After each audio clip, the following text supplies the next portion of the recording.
మనం చాలాసార్లు వేరే దేశాల్ని ఇన్స్పిరేషన్ కింద తీసుకుంటాం. వేరే దేశాలకు వెళ్ళాలి, అక్కడ బోల్డ్ అంత చూడాలి, బోల్డ్ అంత నేర్చుకోవాలి అనుకుంటాం.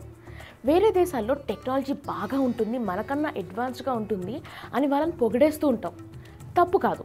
కానీ మన దేశంలోనే ఓల్డెస్ట్ వాయిస్ రికార్డింగ్ టెక్నిక్ని కనుక్కున్నారని మీకు తెలుసా? కురుక్షేత్ర యుద్ధం జరుగుతోంది.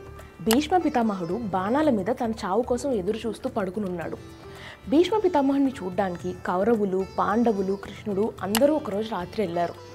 కృష్ణుడిని చూసి భీష్మ పితామహుడు బాగా మైమరిచిపోయి అప్పటికప్పుడు చావు బతుకుల్లో ఉండగా విష్ణు సహస్రనామాన్ని కంపోజ్ చేసి పాడుతూ ఉన్నాడు. అందరూ దాన్ని విని మైమర్చిపోయి వింటున్నారు. కానీ ఎవ్వరూ రాసుకోవడం మర్చిపోయారు.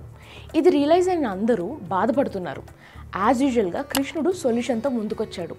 ఎవరూ బాధపడకండి, సహదేవుడు స్ఫటిక వేసుకుని ఉన్నాడు అని చెప్పారు. కృష్ణుడు ఎందుకు అలా చెప్పాడు? ఎందుకంటే ప్యూర్ స్ఫటికకి సౌండ్ వైబ్రేషన్స్ని రికార్డ్ చేసుకునే కేపబిలిటీ ఉంటుంది కాబట్టి.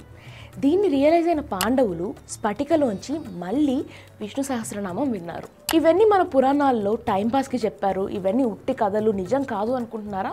Then you have to wait a minute.